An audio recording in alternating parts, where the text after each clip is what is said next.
15 Julai jam 9 pagi saya berada di plot percubaan tanaman padi di kawasan padan Tanjung Karang, Selangor.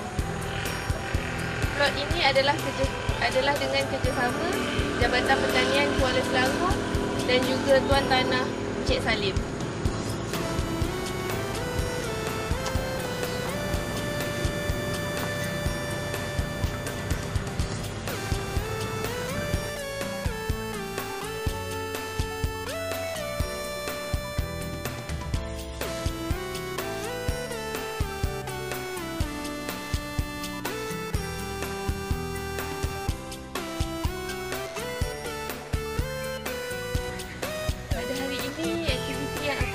Adalah merendam benih padi menggunakan baja bioorganik, folia padi dan juga racun benomil.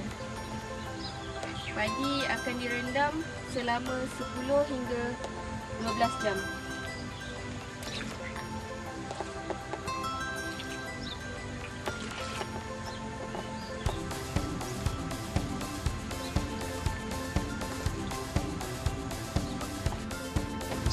Inilah pemandangan di plot percubaan sawah sempadan Tanjung Karang, Selangor.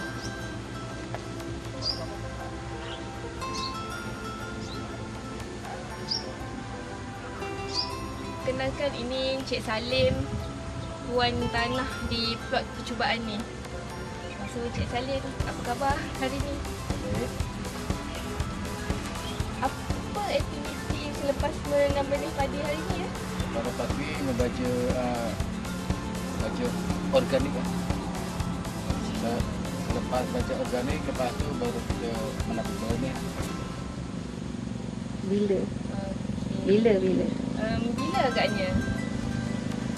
Selepas membaca tu lebih kurang 2 hari kan. Baru kita serak basah lah. Baru baca tabur benih lah. Dia 2 hari lagi lah. 2 hari lagi. Terima kasih Cik Salim.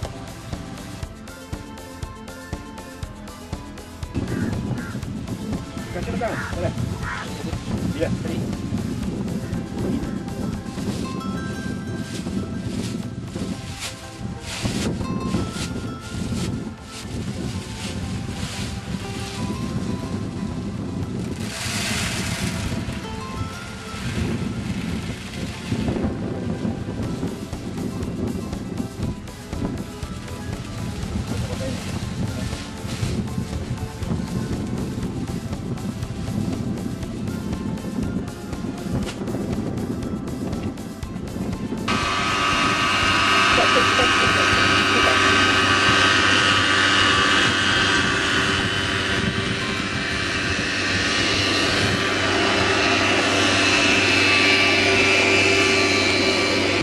Assalamualaikum dan selamat petang.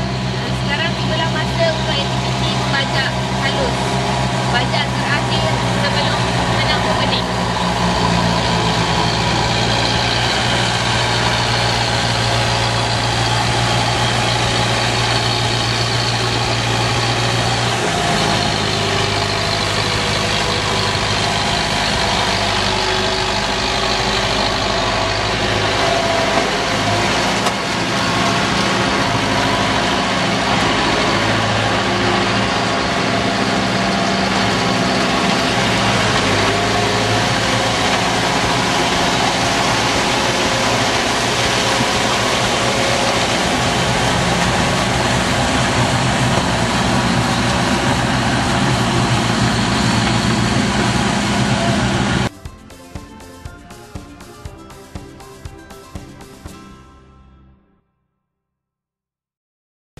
Selamat pagi.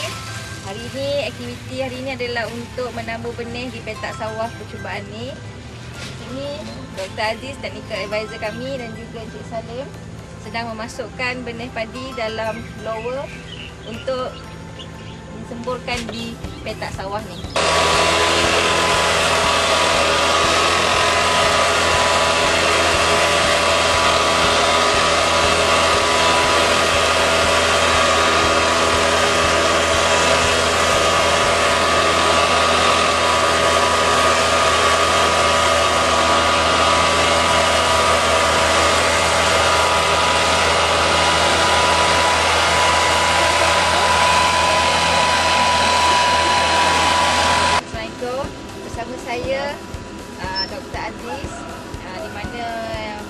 adalah technical advisor kami. So hari ini kita minta Dr. Aziz untuk terangkanlah sedikit tentang aktiviti hari ini dan juga orang kata sedikit tentang pengetahuan tentang penanaman padi kering ni. Tabur kering. Tabur kering ini.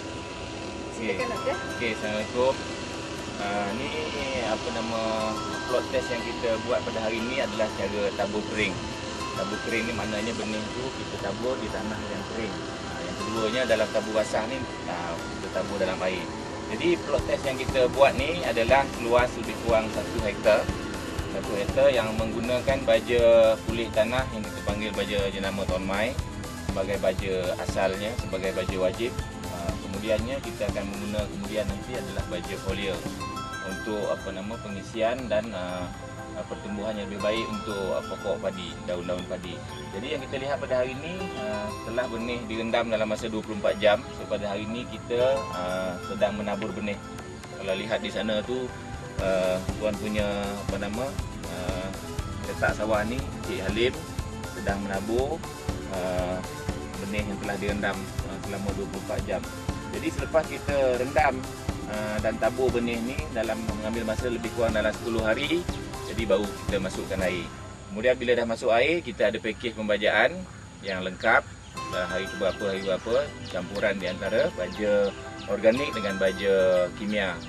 Baja kimia kita dapat macam di sini kita dapat tengok ada baja daripada subsidi kerajaan dan sebagainya lah. Kemudian pun kita ada pakej racun yang kita guna mengikut pakej yang kita buat sendiri. Jadi racun-racun ini kita adalah bertepatan dengan masalah ataupun penyakit-penyakit yang dihadapi oleh padi di setengah-setengah tempat. Sebab lain tempat lain masalahnya. Jadi kalau kita lihat sini tanah dia kelihatan dengan nampak lebih subur. Kalau kita tengok dekat-dekat pun pH kita dah cek, isi tanah pun kita dah tahu. Jadi kawasan ni nampaknya lebih baik daripada tempat-tempat lain yang kita pernah buat. Jadi memang kita tahu kawasan Sekincan Tanjung Karang ni adalah pengeluaran padinya tinggi, ada yang dapat lebih daripada 10 tan per hektar. Jadi setakat ini itulah penerangan pada masa sampai pada hari yang kita tabur ni. Jadi pakej yang kemudiannya kita akan terangkan nanti. Okey, terima kasih. Itu adalah sedikit penerangan ringkas daripada kami punya technical advisor Dr. Aziz. Okey. Yang ini macam mana ya Doktor? Sebab setahu saya ini adalah telur siput gondang emas Macam mana? Dia ni yang setahu saya dia boleh menyebabkan kerugian pada pesawah kita. Okey. Boleh kita terangkan sedikit? Okey, masalah siput gondang emas ni di apa nama? Di kawasan ni nampaknya kita lihat ada banyak telur-telur siput ni. Jadi siput ni dia akan menyerang waktu padi muda macam ni. Ini lalang ni. Jadi kalau padi ni dia dalam masa 10-15 hari tu, jadi anak-anak siput gondang ni shell cherry kita panggil, dia akan makan daun-daun padi yang waktu muda sebab lembut. Jadi apa yang kita buat, macam kawasan yang test plot yang kita buat ni, kita dah tabur sejenis racun organik yang kita panggil sebagai Tanjung Emas, Tanjung Melih Kawal. Tak ada masalah. Kita dah ada jalan penyelesaian untuk masalah siput gondang emas ni. Itulah sedikit. Doktor, saya nak tanya produk Tanjung Emas ni untuk siput gondang emas ni daripada tepung setahu saya, adakah ianya memberi kesan kepada hidupan lain seperti ikan, belut di dalam parit ni? Okey, produk Tanjung Emas ni sebenarnya kita buat daripada beberapa jenis herba. Jadi kalau kita lihat contoh kalau di kampung-kampung dulu herba racun daripada pokok tuba. Pokok tuba ni adalah racun juga, boleh memabukkan ikan tapi tidak memudarat pada kita. Jadi racun yang daripada herba ni kita ambil daripada 3 jenis herba dalam jumlah yang sedikit. Sebab produk yang dikeluarkan sebelum ini ada yang dikeluarkan daripada Thailand, bawa masuk ke Kedah satu ketika dulu, dia menggunakan satu jenis racun. Jadi bila kita menggunakan satu jenis racun, jadi persentasenya tinggi. Contohnya dalam 100% tu, racun ni diambil daripada satu jenis pokok tadi sebanyak 30%. Jadi macam yang kita buat, kita guna daripada 3 jenis herba yang berlainan. Jadi setiap jenis itu kita ambil contohnya 10%, 10%, 10%, 10%. Jadi dia tidak kuat.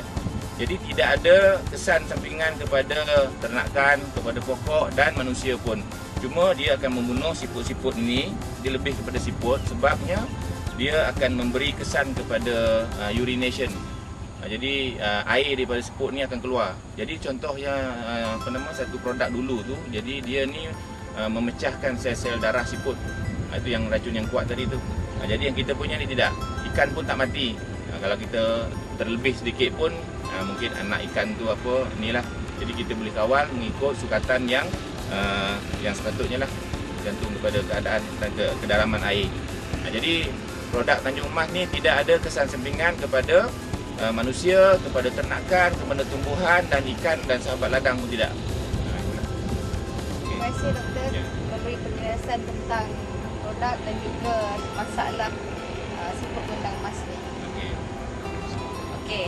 Jadi oleh itu pihak TMS Gold Touch menyediakan pelbagai produk, semuanya berasaskan tentang seperti bioorganik, baja bioorganik dan juga racun daripada herba, di mana ianya bebas daripada bahan kimia dan juga boleh menjaga alam sekitar.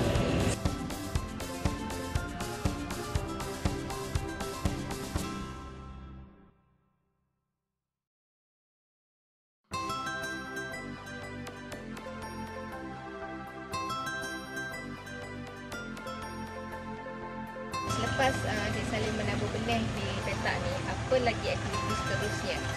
Lepas ini sebelah petang lah menyelam yang petak-petak yang ada air tu kita nabur balik. Lepas tu lebih kurang 8 hingga 10 hari kita pakai racun tumpai lah. Satu mil ke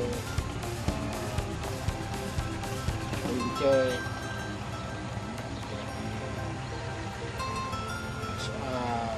solito, banyak lagi jenis lah. Jadi lepas ni air akan dimasukkan Lepas meracun air kita masukkan dalam masa 24 jam. 4 jam setelah meracun. Lepas meracun masukkan lebih kurang 24 jam kita masukkan air.